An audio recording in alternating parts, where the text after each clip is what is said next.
What if everything holding you back exists only because you keep holding on?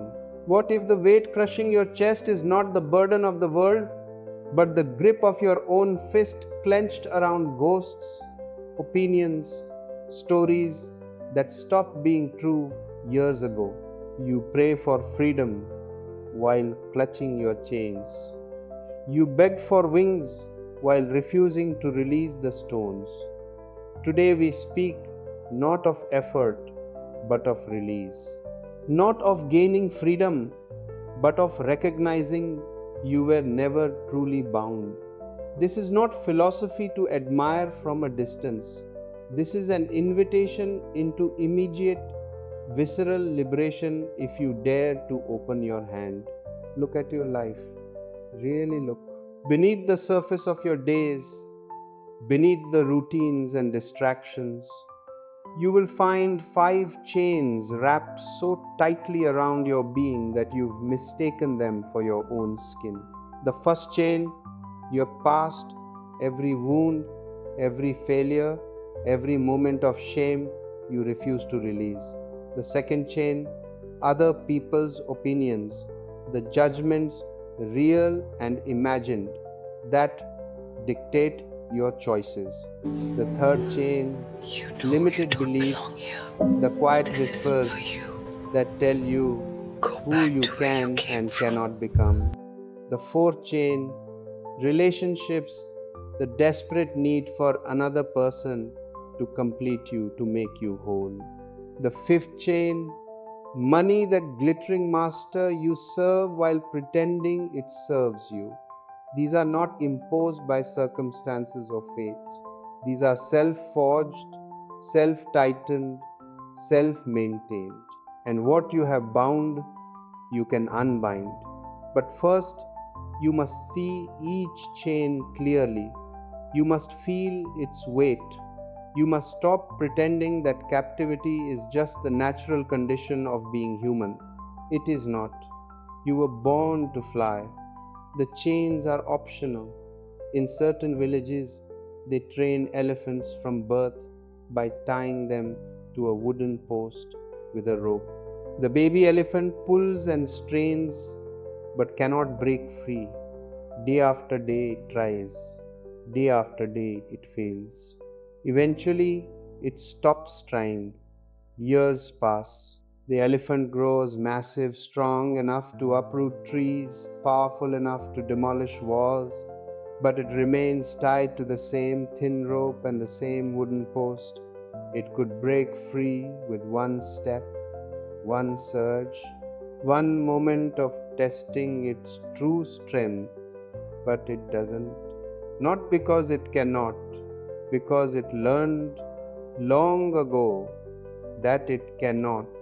The rope is no longer restraining the elephant.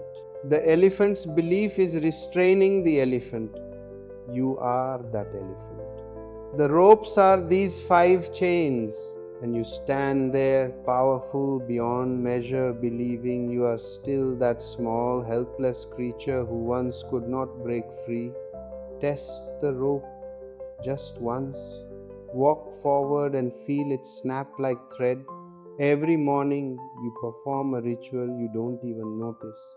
Before your eyes fully open, before your feet touch the ground, you summon the ghosts, the betrayal, the failure, the humiliation, the wound that never healed.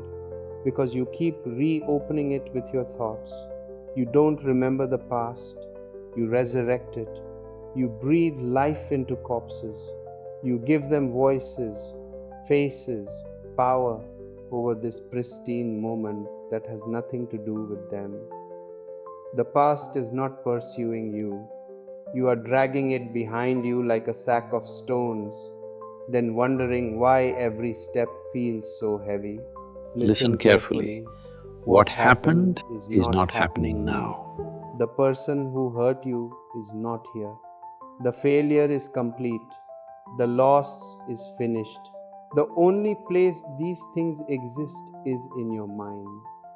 And you are the one giving them shelter, feeding them your present, your peace, your possibility. If someone wronged you and you live consumed by it, they haven't just won once, they win every single day. You allow them to occupy your thoughts. The victim story gives them permanent residence in your head. The hatred gives them control over your emotional state. The past cannot imprison you. Only your relationship with the past can imprison you.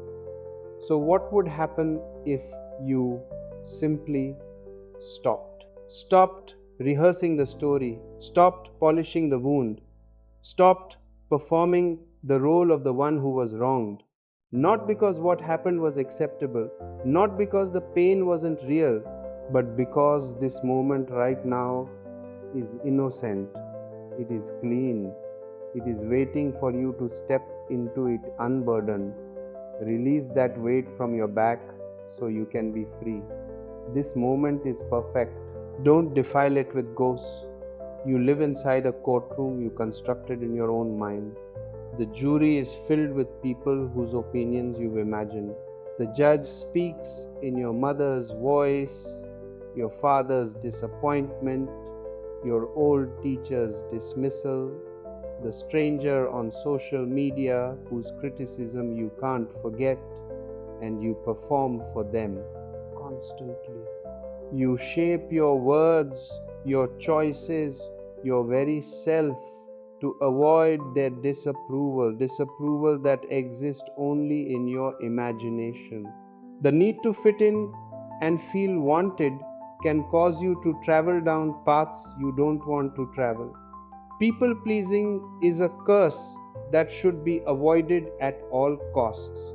You contort yourself into shapes that feel foreign. You dim your brightness to match the dullness around you. You muffle your voice to avoid disturbing the comfortable silence. Before you speak, you calculate, what will they think? Before you choose, you wonder, what will they say? Before you act, you freeze. What if they judge me? But here's what you've forgotten. Most people aren't thinking about you at all.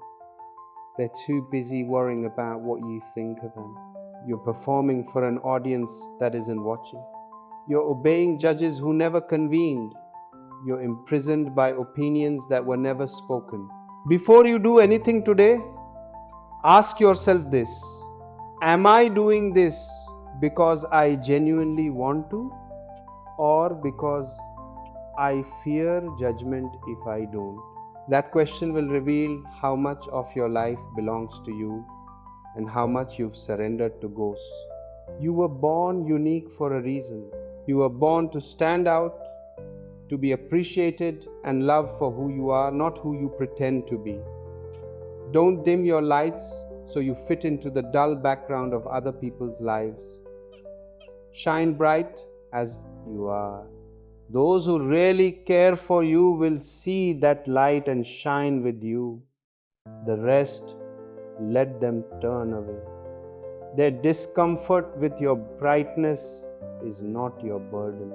Now we descend into the deepest dungeon, the beliefs you carry about yourself, the quiet, constant whisper that says, not you, not now, not ever. These beliefs don't announce themselves. They don't stand in the light and debate you. They operate in shadow, sabotaging before you even begin. And here's the warning: these beliefs may be conscious, but more than likely, they're unconscious. They are limitations conditioned into you from a young age, absorbed from those around you who never reached for their own dreams. People like me don't do things like that. I'm not smart enough, talented enough, worthy enough. Who am I to want more? These are not truths, these are echoes, voices you internalized and mistook for your own wisdom. And because you heard these messages young, in moments when you had no defense, they burrowed deep. They became the lens through which you see possibility. Notice your own limited beliefs and tell them to shut up. There is nothing you cannot do, nothing you cannot have, and no one you cannot become if you believe in yourself. When you change your belief from limited to unlimited, your potential becomes unlimited. Imagine what you could achieve if you lived your life as though anything is possible, as though miracles are a standard requirement of every day. When there is no enemy within, the enemy outside can do you no harm. When you have nothing inside holding you back, there is nothing outside that can hold you back either. Your life changes the instant your mind changes, not gradually, not eventually, instantly. The moment you decide to see every circumstance as a gift, when you decide to see every challenge as a blessing rather than a curse, that moment everything shifts. You don't need to believe in miracles. You need to stop believing in your own impossibility. There is a hunger in you that no other person can satisfy, a void that relationships cannot fill, and yet you keep trying. You search for someone to complete you, to validate you, to make you feel whole. And when you find someone, you cling desperately, fearfully, terrified that if they leave, you will disappear. If you are always needing another to be happy, to feel complete, then you are always one moment away from breakdown if that person leaves you, or unhappiness if the relationship is not going well. This is not love, this is dependency. And dependency dressed as love always curdles into resentment. I am not suggesting you avoid relationships. There is no force on earth that is greater than love and connection. I am talking about those who can't live unless they are in a relationship. Those who will be with just about anyone, including all the wrong ones, just to avoid spending a moment being single. If you cannot be at peace alone, you will not be at peace with another. You will simply drag your emptiness into the relationship and demand that they fix it. And when they cannot, when they reveal themselves to be human, flawed, limited, you will feel betrayed. What I am saying is this: develop enough mental strength that you get to the point where you don't need others to make you happy, where you are just as happy being alone as you are in a relationship. When you realize this, truly realize it, you become capable of real love. Love that gives rather than takes, love that celebrates rather than clings, love that flows from fullness, not from lack, and that love, it never leaves you empty. And now we come to the chain that binds more humans than any other. The chain most people wear with pride, calling it responsibility, calling it wisdom, calling it the way things are. Money. Money is not evil. Money is not wrong. You know as well as I do what great things you can do and how many people you can help with money. With it, you can build, heal, serve, liberate.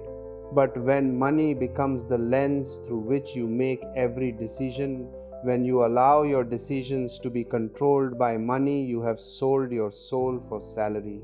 If you are choosing something only based on the factor of how much money is involved, you've just made the wrong decision. You've traded what you love for what you fear losing. You've sacrificed your soul's direction for the illusion of security. Here is the paradox that most never learn.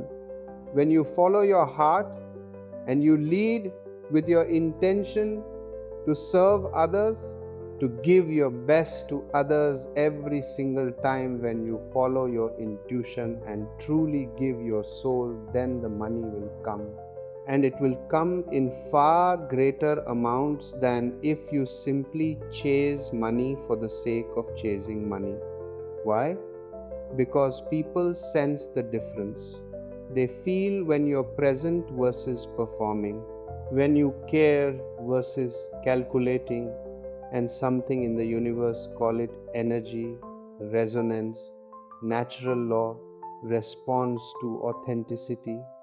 Do work you believe in, serve with your whole being, give your best always, and trust that provision follows purpose, not as magic, but as the natural consequence of offering real value from a genuine place. Money should serve your life, not dictate it. When you stop letting it control your choices, you discover you already have what you need. And from that place of enough, you are finally free to create, not from desperation, but from inspiration. Now, if this speaks to you, if you feel the weight of even one of these 5 chains, here is a practice. Not to fix yourself, not to become someone better, just to observe for 7 days. Spend 10 minutes each day in silence. Sit comfortably, close your eyes, let your breath be natural, and watch. When the past arrives, the memory, the resentment, the shame, don't push it away. Don't dive into the story. Just notice there is chain 1. Watch it like a cloud crossing the sky. It comes, it passes, you remain. When you sense judgment, imagined criticism, anticipated disapproval, feel the tightness in your chest. Don't argue with it. Just acknowledge there is chain 2, the fear of others' opinions, and breathe. When a limiting belief speaks, I can't, I'm not enough, people like me, don't hear it clearly, don't believe it, don't fight it. Simply recognize there is chain 3. It is conditioning, not truth. When you feel the pull towards someone else to complete you, the urge to check your phone, to seek validation, pause, notice. There is chain 4, the grasping for completion. And let it be. When money whispers its demands, you can't afford to follow your heart. Security first, soul second. Feel the contraction. Name it. There is chain 5, fear disguised as practicality, and breathe through it. You are not trying to change anything. You are learning to see clearly. And in that seeing, the chains begin to loosen, not because you force them, but because you stop pulling them tighter. Space appears. A gap between what happens and how you react, and in that gap lives your freedom. The part of you that identifies with the chains is terrified right now. It hears let go and understands it as annihilation. And it's right, something must die, but not you, not your essence. Only the costume you've worn so long you forgot it wasn't your skin. The false self built from past pain and future fear, from others' opinions and your own limitations, that construct must dissolve. But it was never real. It was a character you played, a story you narrated, a defense against a danger that has passed. When it dies, what remains? Spaciousness, clarity, presence. The you that existed before the conditioning began, the you that will remain when all stories collapse. Not a personality, not a biography, pure awareness wearing a human form. This death is not tragedy, it is liberation. The wave realizes it is ocean, the flame recognizes it is fire, the cloud remembers it is sky. You are not the chains, you never were. You are the freedom the chains tried to contain. And the moment you see this, not intellectually, but in your bones, everything changes. Watch how a river flows. Does it debate its direction? Does it second guess each turn? Does it pause at obstacles, paralyzed by fear of failure? No, it moves naturally, responding to what is without resistance to what isn't. Watch how a tree grows. Does it worry whether its branches are impressive enough? Does it compare itself to neighboring trees? No. It grows effortlessly, expressing its nature without apology or hesitation. This is how life moves through you when the chains fall. Not as passivity, not as recklessness, but as spontaneous, appropriate response, doing without the doer, action without the anxiety of the actor. You stop living in reaction to yesterday and start living in response to now. You stop performing for phantom audiences and start expressing your authentic truth. You stop chasing security and start trusting the unfolding. You stop clinging to people and start offering love freely, and life becomes astonishingly simple, light, immediate, true. So challenge yourself to live the life you want to live, free from being controlled by anything. Not someday, today, this moment. Release the past, not by pretending it didn't happen, but by refusing to let it colonize your present. Ignore the chorus of judgment, both external and internal. They don't know your path. Question every limiting belief. Test it. Challenge it. Prove it wrong through lived experience. Find wholeness within yourself so relationships become a gift rather than a need. Let money serve you rather than rule you. Choose based on heart, intuition, soul, and trust that provision follows purpose. This is not comfortable. The chains are familiar. They feel safe, but familiarity is not freedom. And you were not made for captivity. Find your freedom. Live fully.